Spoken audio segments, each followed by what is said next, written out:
talked to him about WrestleMania 19. He gave me the whole scoop, man. Like, nobody knew he was going to be there.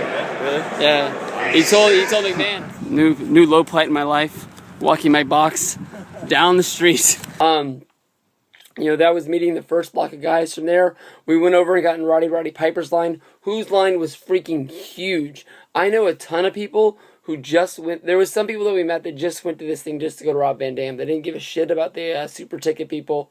And then there was even more people that were there to meet Piper.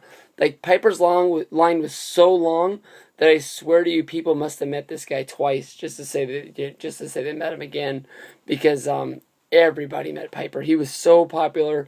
He was a little drunk, but he made up for it, man. Like, he talked to me about, he did the normal gig where he asked me about my kids, he asked me about my family, asked me about my dad, if he was, how he was working. It was like, do you even know my dad? It was like, he makes, like, I don't know if it's just the questions that he's figured out from doing this for so long that can, like, just spark a conversation, and that makes you feel like you love the guy even more. That way, next time he has a wrestling convention, you go talk to him again. But, like, I don't know. I even told my dad when I went, I was like, hey,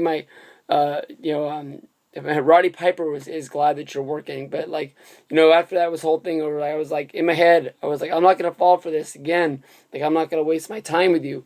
And so I said, Piper, I want you to tell me a story. Tell me a good one. I want to know about WrestleMania 19, because I never hear about it. You made the big debut, and it was the perfect time to come back in the match between, Vince and I was about to say Vince and Austin. The match between Vince and Hogan, and nobody saw you coming. Nobody, it wasn't in the dirt sheets that you were going to interfere. You hadn't been in WWE in so long since you were in WCW. Like, you had a big, long, huge gap. It was like you weren't really blacklisted, but you weren't really, like, highlighted either. So, like, they never really brought you back for anything. So, like, well, what the hell was that all about? And basically, Vince had it in the works the whole time for a long time in advance. And Piper said he would do it, but the one thing that he wanted was he didn't want anybody to know about it. And he said, like, I'll tell you right now, I'm going to do it, Vince. But if you tell anybody, if word gets out, if I read it about it in the sheets, if anything comes out, I'm just not going to do it. I'll tell you that day, like, it's not going to happen, and you'll have to figure something else out. So Vince had to keep his mouth shut, make sure only the right people knew about it. And he said that he didn't even get into Seattle until, like, 2 or 3 hours before the show. He went straight to the arena, didn't really do anything where people would see him, and then the people that did see him were figuring that, like, he was getting there so late that he wouldn't be doing anything, because, he's just probably just one of the boys going to see the show because it's, the biggest one of the year. And they always want to get those legends in, just to see the show and have that atmosphere backstage. And he said he just put on some black, he called it a raincoat. I want to rewatch it because I don't remember really what it was, but I honestly thought it was more like a trench coat, but maybe it really doesn't even matter.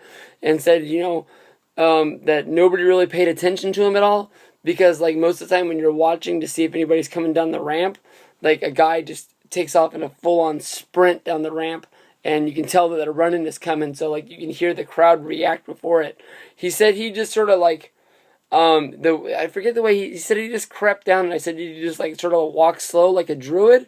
And he said, yeah, exactly. So he just sort of, like, he said it took him, like, a good bit to walk down the ramp, because he would just walk slow at a slowly pace until just basically he just was able to just cramp down out of the ring, and he got down there so slow that nobody even knew he was down there.